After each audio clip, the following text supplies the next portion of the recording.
बिस्मिल्लाहिर्रहमानिर्रहीम अस्सलामुअलैकुम एवरीवन। उम्मीद है आप सब खैरियत से होंगे। लास्ट लेक्चर में हमने रिएक्शंस को डिस्कस किया था फ़ोटोसिंथेसिस के। जो हमारे पास रिएक्शंस हो रहे थे जिसमें हमारे पास आ जाते हैं लाइट डिपेंडेंट रिएक्शंस और light independent reactions.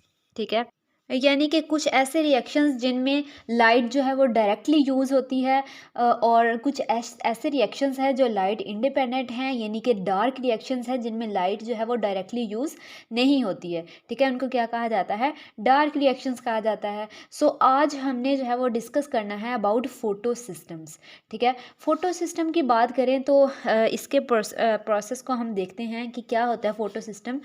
Sunlight energy which absorb by the photosynthetic pigment. हमने पहले भी फोटोसिंथेटिक पिगमेंट्स को देखा। ठीक है, मेन पिगमेंट हमारे पास क्लोरोफिल है। तो यहाँ पे हम क्या बात कर रहे हैं कि जो सनलाइट होती है हमारे पास, energy which absorb by the photosynthetic pigment. ठीक है, फोटोसिंथेटिक जो पिगमेंट्स हैं जो सनलाइट को एब्जॉर्ब करते हैं, drives the process of photosynthesis. यही क्या करते हैं? फोटोसिंथेसिस के प्रोसेस को चलाते हैं। जो सनलाइट एनर्जी एब्जॉर्ब हो रही है वही फोटोसिंथेटिक पिगमेंट्स के अंदर वही फोटोसिंथेसिस के प्रोसेस को चलाते हैं।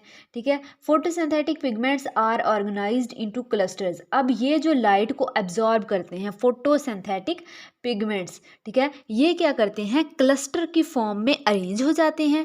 ठीक है, क्लस्टर की फॉर्म में जब ये अरेंज होते हैं, ऑर्गेनाइज होते हैं, तो इस प्रोसेस को हम क्या कहते हैं? फिर फोटो सिस्टम कहते हैं। ठीक है, फोटो सिस्टम कहते हैं। और ये जो फोटो सिंथेटिक पिगमेंट्स ऑर्गेनाइज होते हैं, ये किस लिए ऑर्गेनाइज होते हैं जिनको हम फोटो सिस्टम कहते हैं? ये इसलिए ऑर्गेनाइज होते हैं ताकि एफिशिएंट एब्जॉर्प्शन हो सके। ठीक है, ज़्यादा एब्जॉर्प्शन हो सके लाइट की, and utilisation of solar energy in thylakoid membrane. ठीक है, और थैलाकॉइड मेम्ब्रेन के अंदर ज़्यादा सोलर एनर्जी को इस्तेमाल किया जा सके। ठीक है, ज़्यादा से ज़्यादा एब्जॉर्ब हो और ज़्यादा ही क्या हो? इस्तेमाल हो सके। अगर पार्ट्स की बात करें जो हमारे पास फोटो सिस्टम है, यानी जो फोटोसिंथेटिक पिगमेंट्स एक गुच्छे की शक्ल में मिलके हमारे पास फोटो सिस्टम बनाते हैं, अगर उसकी बात करें तो उसमें हमारे पास दो पार्ट्स आ जाते हैं। एक लाइट गैदरिंग पार्ट है जिसे एंटीना कॉम्प्लेक्स कहते हैं।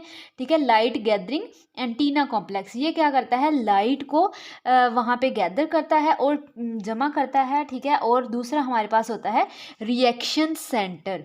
ठीक है, अब वन बाय वन इनको डिस्कस करें तो हमारे पास जो एंटीना कॉम्प्लेक्स है, it has many molecules of chlorophyll A. इसमें हमारे पास कुछ पिगमेंट्स मज़ीद पाए जाते हैं जो क्लोरोफिल ए है, क्लोरोफिल बी है, कैरोटिनॉइड्स हैं। ठीक है, ये हमारे पास एंटीना कॉम्प्लेक्स में मौजूद होते हैं, कैरोटिनॉइड्स वगैरह। Most of them channelling energy to reaction centre. इनमें से ज़्यादातर क्या करते हैं? जो एनर्जी हमारे पास एब्जॉर्ब होती है उसको किस तक पहुंचाते हैं?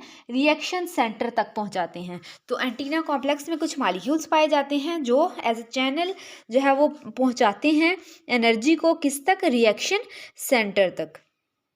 अब एंटीना कॉम्प्लेक्स के बाद नेक्स्ट जो पॉइंट था हमारे पास रिएक्शन सेंटर था। ठीक है, रिएक्शन सेंटर है। रिएक्शन सेंटर की बात करें तो इसमें हमारे पास क्या होता है? ये मुश्तमिल होता है वन और मोर मॉलिक्यूल्स ऑफ क्लोरोफिल ए। ठीक है, क्लोरोफिल ए के मॉलिक्यूल्स पर मुश्तमिल होता है। और दूसरी चीज़ इसमें क्या पाई जाती है? प्राइमरी इलेक्ट्रॉन एक्सेप्टर पाया जाता है। ठीक है, ये दो चीज़ें किसमें मौजूद होती हैं? रिएक्शन सेंटर में मौजूद होती हैं। Reaction centre is associated with electron carrier. ठीक है, कुछ इलेक्ट्रॉन कैरियर्स मौजूद होते हैं। ठीक है, मेम्ब्रेन के अंदर। तो रिएक्शन सेंटर जो है वो इनके साथ जुड़ा होता है। इलेक्ट्रॉन ट्रांसपोर्ट चेन के वो इलेक्ट्रॉन कैरियर्स होते हैं जिनके साथ क्या जुड़ा होता है? रिएक्शन सेंटर जुड़ा हुआ होता है। यहाँ पे हमारे पास हैं क्लोरोफिल ए के मॉलिक्यूल्स, इनको हमने पहले भी डिस्कस कर लिया है। और दूसरी चीज़ है हमारे पास primary electron acceptor. Primary electron acceptor की बात करें तो ये क्या है? एक स्पेशलाइज्ड मॉलिक्यूल है। ठीक है, ये क्या करता है? ये मॉलिक्यूल ट्रैप करता है लाइट एनर्जी को ट्रैप करता है और electron from chlorophyll A of electron centre and passes to series of electron carriers. ठीक है। ये क्या करता है, ट्रैप करता है लाइट एनर्जी को, और फिर जो है वो एक्साइटेड इलेक्ट्रॉन्स को पास आउट कहाँ पे करता है, इलेक्ट्रॉन कैरियर्स के पास। ठीक है, इलेक्ट्रॉन ट्रांसपोर्ट चेन के जो इलेक्ट्रॉन कैरियर्स है वहाँ तक भेजता है। ठीक है, और during this energy is use to generate ATP जो है वो एनर्जी प्रोड्यूस होती है एटीपी की फॉर्म में। ठीक है, एटीपी प्रोड्यूस होती है इज़ बाय, ये किस प्रोसेस के ज़रिए, कीमियोस्मोसिस के प्रोसेस के लिए। इसको हम नेक्स्ट जो है वो डिटेल से डिस्कस करेंगे कीमियोस्मोसिस के प्रोसेस को। इस प्रोसेस के ज़रिए हमारे पास क्या होता है, एटीपी प्रोड्यूस होती है, एनर्जी प्रोड्यूस होती है। अब फोटो सिस्टम की दो टाइप्स हैं हमारे पास, एक फोटो सिस्टम 1 है और दूसरा फोटो सिस्टम 2 है। ठीक है, इनकी डिस्कवरी की बुनियाद पर इनको जो है वो नाम दिया गया है फोटो सिस्टम 1 और 2 का। अब कुछ जो है, जैसे पहले भी हमने बात की कि क्लोरोफिल डिफरेंट लाइट्स को एब्जॉर्ब करता है। ठीक है, इसी तरह जो फोटो सिस्टम 1 है वो एब्जॉर्ब करता है लाइट को, जो हमारे पास क्या है, 700 नैनोमीटर की है। और जो फोटो सिस्टम 2 है वो किस लाइट को एब्जॉर्ब करता है, 680 वाली लाइट को। Chlorophyll A molecules in reaction centre which absorb maximum light of 700 nanometre. इसमें हमारे पास क्या होता है, एब्जॉर्ब कितनी करते हैं, क्लोरोफिल ए के मालिक्यूल्स रिएक्शन सेंटर में 700 नैनोमीटर की लाइट को एब्जॉर्ब करते हैं। तो ये हमारे पास क्या है, फोटो सिस्टम 1 का प्रोसेस है।